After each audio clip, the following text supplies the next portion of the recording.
नमस्कार, first India news देख रहे हैं आप और आपके साथ हूं मैं खुशबू मिश्रा। वक्त राजस्थान 10 बजे का है। चलिए शुरुआत करते हैं संभागवार बड़ी खबरों का सिलसिला। सबसे पहले बात करते हैं जयपुर संभाग की। बड़ी खबर बता रहे हैं हमारे सहयोगी अभिषेक श्रीवास्तव। पिछली अशोक गहलोत सरकार की तर्ज पर मौजूदा सरकार में भी प्रशासन शहरों के संग अभियान चलाया जाएगा। इस अभियान की तैयारियों को लेकर आज यूडीएच मंत्री शांति धारीवाल की अध्यक्षता में बैठक हुई। बैठक में विभिन्न कमेटियों का गठन का निर्णय किया गया। ये कमेटियां मौजूदा कानून व नियमों में किस तरह से संशोधन कर लोगों को ज़्यादा से ज़्यादा राहत पहुंचाई जा सकती है, उस बारे में सिफारिश करेगी। पिछली सरकार में करीब 5 लाख पट्टे बांटे गए थे। इस बार सरकार का अनौपचारिक लक्ष्य है कि कम से कम 15 लाख पट्टे बांटे जाएं।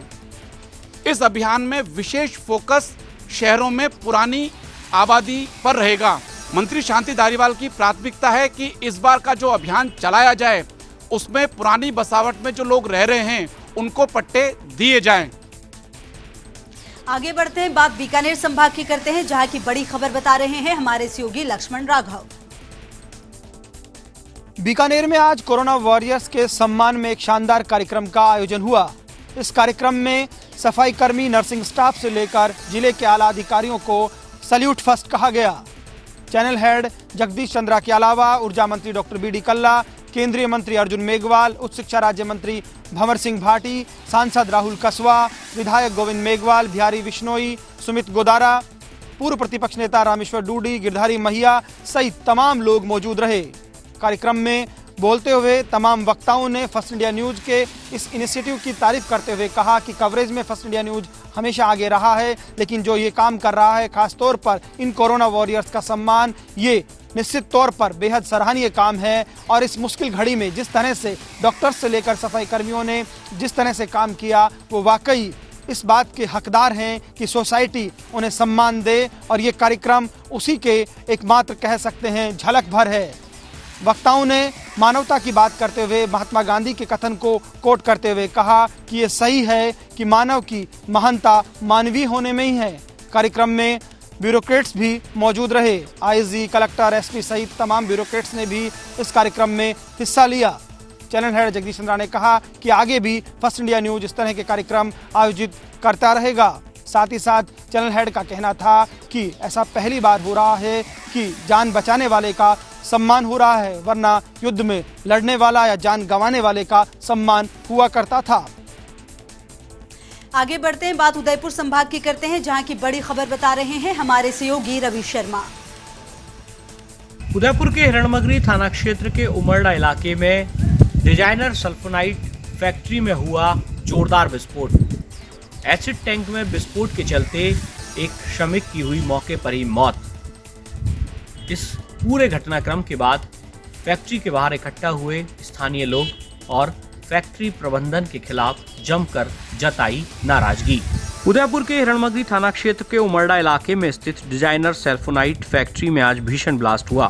फैक्ट्री में बने एसिड टैंक में ब्लास्ट से बेनीराम नाम के ऑपरेटर की मौके पर ही मौत हो गई।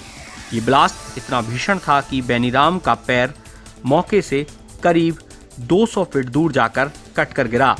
ब्लास्ट की आवाज पूरे इलाके में सुनाई दी, जिसके चलते लोगों की भीड़ मौके पर इकट्ठा हो गई। सूचना मिलने पर हिरणमगरी थाना पुलिस मौके पर पहुंची और मृतक के शव को महाराणा भूपाल चिकित्सालय की मोर्चरी में शिफ्ट कराया। प्राइमरी जानकारी के अनुसार एसिड टैंक में क्षमता से ज्यादा एसिड भरा होने की बात सामने आ रही है। हालांकि पुलिस इस पूरे मामले की गहराई से पड़ताल में जुट गई है। दरअसल प्रथम दृष्टया ये पूरा दुर्घटना का कारण एसिड टैंक में वैक्यूम बनने के बाद विस्फोट होना है, लेकिन माना ये भी जा रहा है कि इस एसिड टैंक में क्षमता से ज़्यादा एसिड भरा हुआ था, जिसके चलते विस्फोट हुआ और इस श्रमिक को जान से हाथ धोना पड़ा। आगे बढ़ते हैं, बात जोधपुर संभाग की करते हैं, जहां की बड़ी खबर बता रहे हैं हमारे सहयोगी सूर्यवीर सिंह। प्रदेश में कोरोना वायरस का खतरा अभी तक पूरी तरह कम नहीं हुआ है कि सीमावर्ती जिले जैसलमेर में भी अब बर्ड फ्लू ने दस्तक दे दी है। देश प्रदेश में पक्षियों के माध्यम से बर्ड फ्लू फैलने की गहराती आशंकाओं के बीच जैसलमेर जिले में पिछले दिनों मृत मिले कुओं के सैंपल की जांच में 2 कुओं की मौत बर्ड फ्लू होने की पुष्टि हुई है। जैसलमेर में 4 दिन पहले नरसिंगों की ढाणी में पहली बार मिले 10 मृत कुओं में से 5 के सैंपल भोपाल जांच के लिए भेजाए गए थे। इन सैंपल की रिपोर्ट आ चुकी है और 2 कौवे पॉजिटिव व 3 नेगेटिव पाए गए हैं। जैसलमेर में मृत पक्षी मिलने का सिलसिला लगातार जारी है और आज सावता गांव के पास प्रवासी पक्षी कुर्जा का भी शव मिला है, जिसकी सूचना ग्रामीणों ने पशुपालन विभाग को दी। अब तक जैसलमेर में 68 पक्षियों की मौत के मामले सामने आ चुके हैं और अभी तक जंगली पक्षियों में ही ये वायरस मिला है।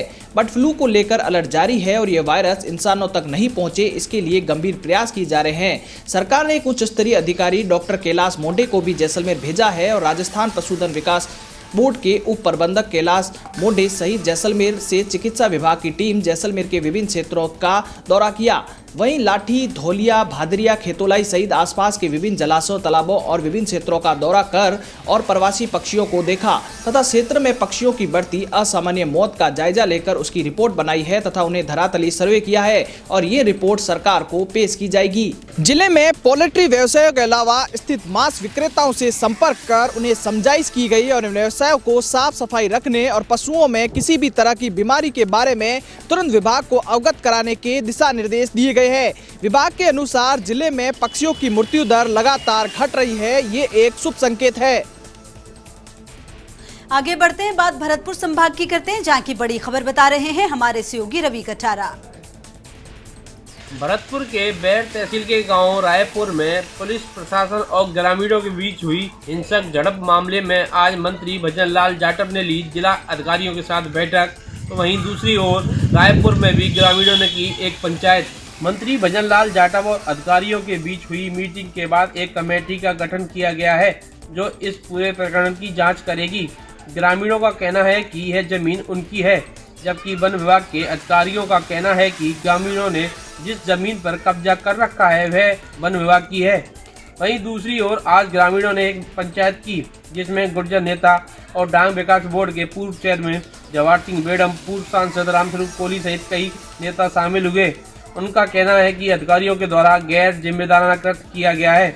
आज हुई पंचायत में 3 मांगे रखी गई हैं, जिसमें जिम्मेदार अधिकारियों का निलंबन, ग्रामीणों पर लगाए गए मुकदमे वापस लिए जाएं और गुर्जरों के साथ किसान पहाड़ियों की तलहटियों पर शिवाचक भूमि पर रह रहे हैं, उनके जीवन यापन करने के लिए उन्हें पट्टे दिए जाएं। ग्रामीणों का कहना है कि एक बार फिर कल महापंचायत बुलाई जाएगी जिसमें आगे की रणनीति तैयार की जाएगी। वहीं पुलिस प्रशासन और ग्रामीणों की ओर से मामले दर्ज करा दिए गए हैं। आगे बढ़ते हैं, बात कोटा संभाग की करते हैं, जहां की बड़ी खबर बता रहे हैं हमारे सहयोगी भवर एस चारण।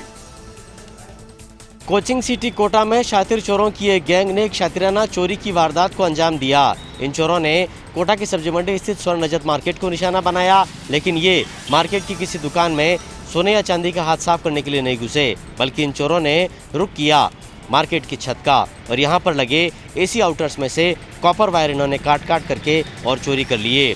सूचना मिलने पर व्यापारियों में हड़कंप मच गया और सभी ने मार्केट की छत पर पहुंचकर अपने एसी आउटर्स की सूद ली तो पता चला कि करीब 100 एसी आउटर ऐसे हैं जिनमें से सैकड़ों मीटर वायर ये चोर काट करके और चुरा करके ले गए। बताया जाता है कि कॉपर वायर काफ़ी महंगा होता है और इसकी बाजार दर करीब 200 रुपये पर मीटर के आसपास होती है। व्यापारियों ने बताया कि इसके साथ ही साथ सारे एसी खराब हो गए हैं और नए कॉपर वायर के साथ ही साथ अब इन एसी में रिफिलिंग भी नए सिरे से करानी पड़ेगी। बहरहाल इस पूरे मामले को लेकर एसोसिएशन ने मीटिंग बुलाई है और पूरे मामले में अब पुलिस को शिकायत देने की तैयारी है। साथ ही मार्केट में चौतरफा लगे सीसीटीवी कैमरों को भी खंगाला जा रहा है। आगे बढ़ते हैं, बात अजमेर संभाग की करते हैं, जहां की बड़ी खबर बता रहे हैं हमारे सहयोगी कौशल जैन। नाबालिग ने अपने ही नाबालिग दोस्त की पत्थर मार कर की थी निर्मम हत्या। अजमेर के ब्यावर के खरवा में 6 दिन पूर्व हुए इस हत्याकांड का आज हुआ पर्दाफाश। अजमेर के निकट ब्यावर उपखंड के खरवा में विगत 6 दिन पूर्व खंडर में मिले हाथ पर बंधे हुए नाबालिग की हत्या के मामले का आज पर्दाफाश हो गया। ब्यावर सदर थाना पुलिस ने कार्रवाई को अंजाम दिया। मौके पर पहुंचे अतिरिक्त पुलिस अधीक्षक किशन सिंह भाटी के मुताबिक नाबालिग जयराज को उसी के एक नाबालिग दोस्त ने टी शर्ट गंदी होने पर हुए विवाद के चलते पत्थर मारकर जख्मी कर दिया और उसके बाद खंडर में उसे खींचकर ले जाकर जलाने का प्रयास भी किया। फिलहाल विधि विरुद्ध संघर्ष बालक को पुलिस ने डिटेन किया है। मृतक जसराज अपने नाना के घर आया हुआ था। शांत स्वभाव का जसराज पतंग उड़ाने का शौकीन था और पतंग का शौक ही उसे खंडर तक ले आया। हत्या से पहले दोनों दोस्तों के बीच तकरार हुई और बाद में विवाद हत्याकांड में तब्दील हो गया। नाबालिगों के बीच रोष का कारण अब बन रहा है समाज में बड़ी चिंता का विषय। नकारात्मक सोच और बदले की भावना के विपरीत सकारात्मक सोच की ओर ले जाना अब नाबालिगों के लिए बन रहा पहली प्राथमिकता।